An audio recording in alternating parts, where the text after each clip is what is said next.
Jó, capítulo 1. Na terra de Uz morava um homem chamado Jó.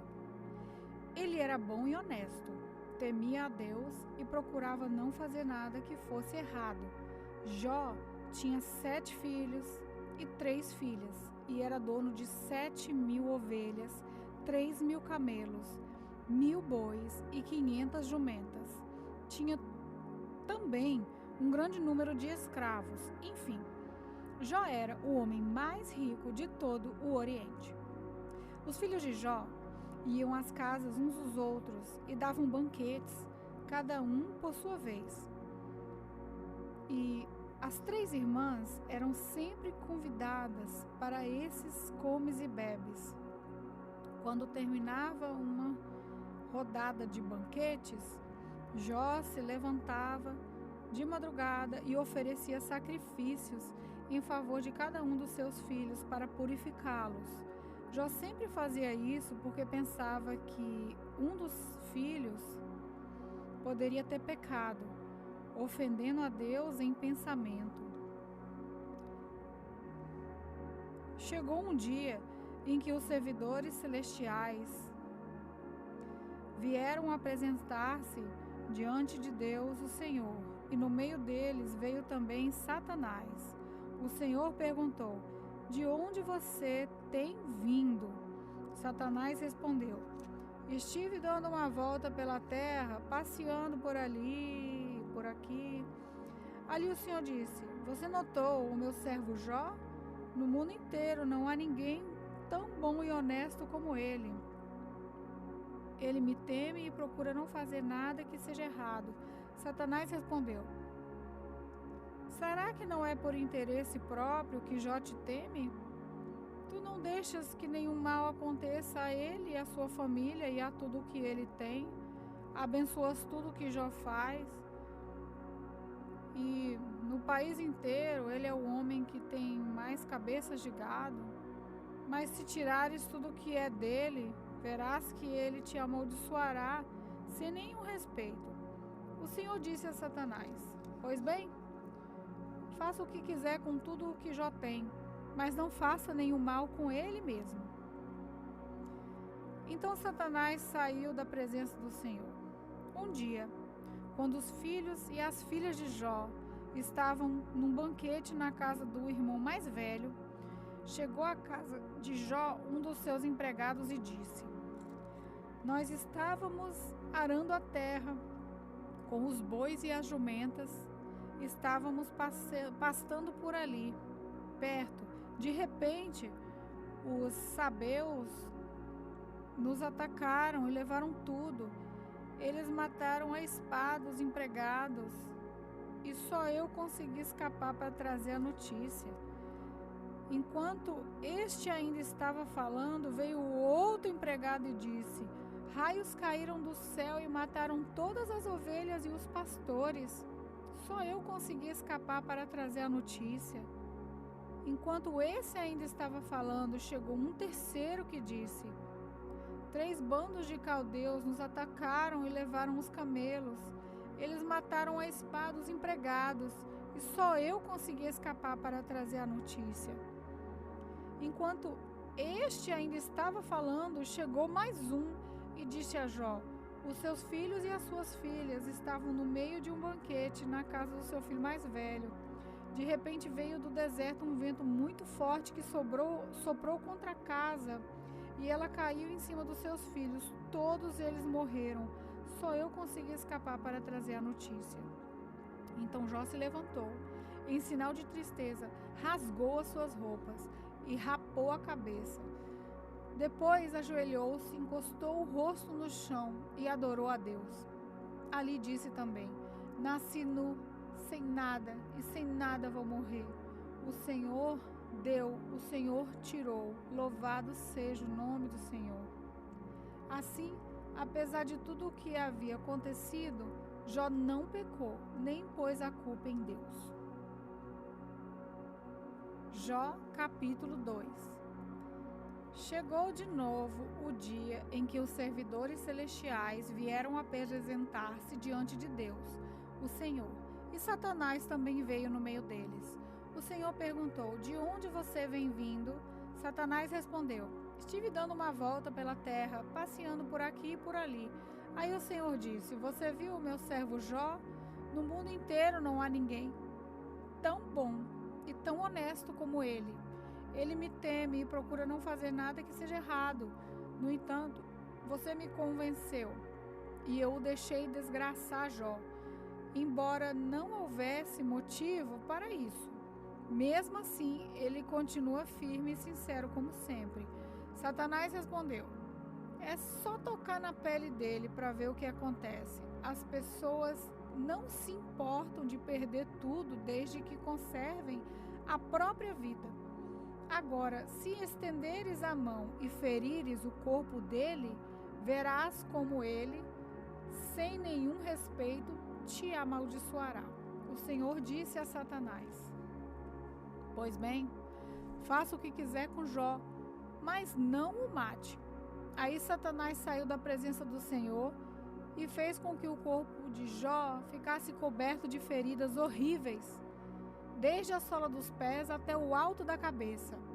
Jó sentou-se num monte de cinza, pegou um caco para se coçar, e a mulher dele disse: você ainda continua sendo bom?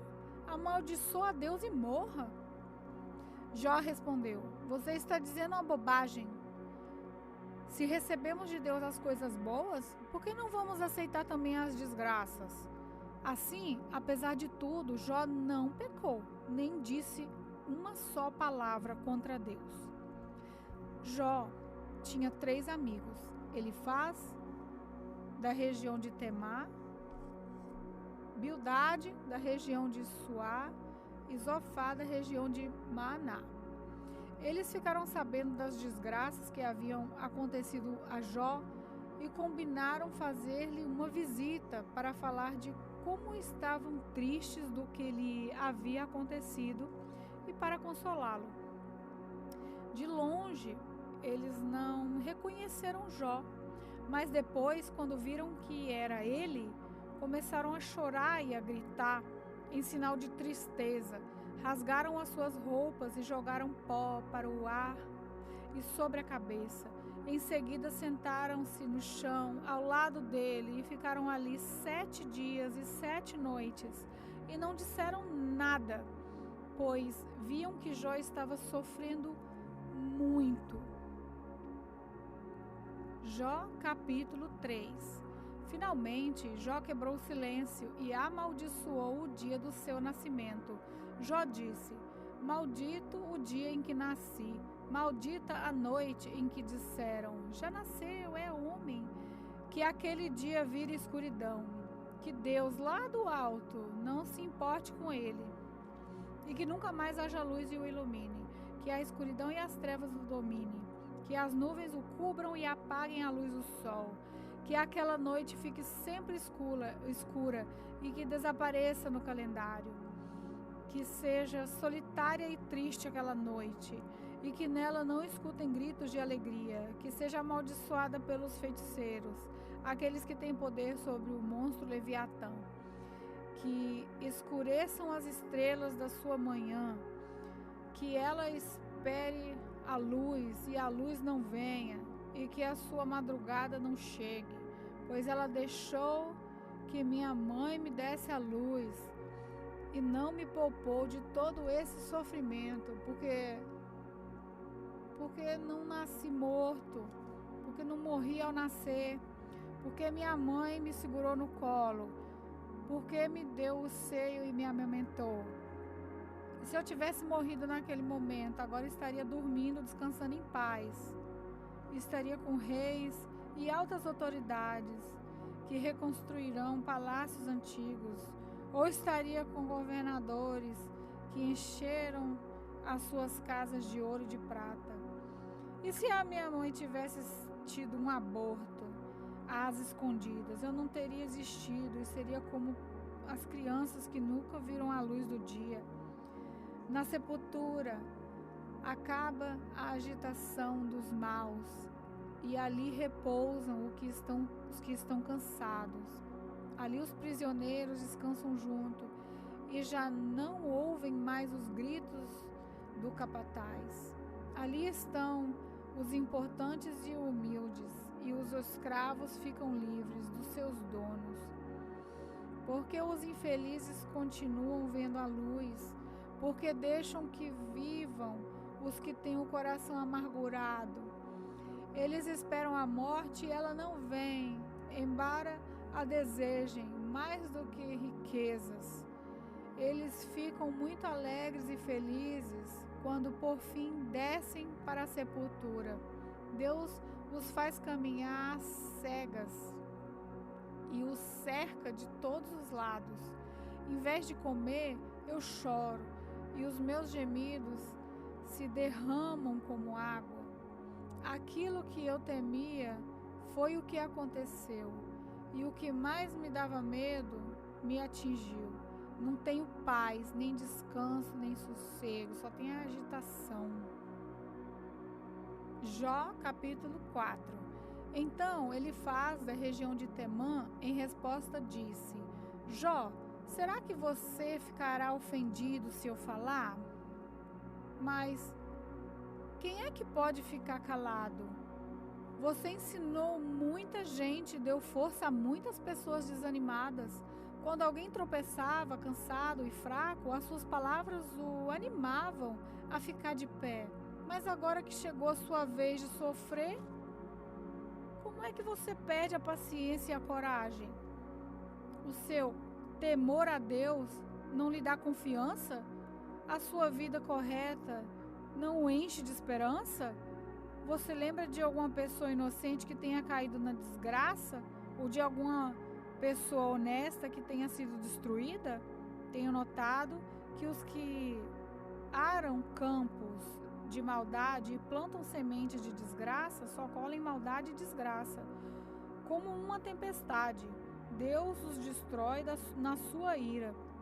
Eles rugem como um leão feroz, mas Deus os faz calar e lhes quebra os dentes. Assim como leões que não podem caçar, eles morrem de fome e os seus filhos se espalham. Veio a mim de mansinho uma mensagem em voz tão baixa que mal pude ouvir. À noite, quando as pessoas dormem um sono pesado, eu tive um pesadelo que me deixou agitado. O terror tomou conta de mim. O meu corpo inteiro começou a tremer. Um sopro passou pelo meu rosto e eu fiquei todo arrepiado. Alguém estava ali. Olhei bem, mas não pude ver a sua forma. Houve silêncio e depois ouvi uma voz que disse: será que alguém pode ser correto diante de Deus? Será que alguém pode ser puro aos olhos do seu Criador?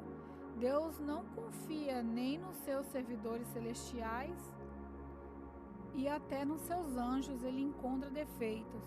Então você pensa que ele vai confiar nos seres humanos que são feitos de barro, que foram criados do pó e que podem ser esmagados como uma traça? Podemos estar vivos de manhã, mas de tarde morreremos para sempre e ninguém se importa. A nossa vida se acaba como cai uma barraca e morremos sem termos alcançado a sabedoria.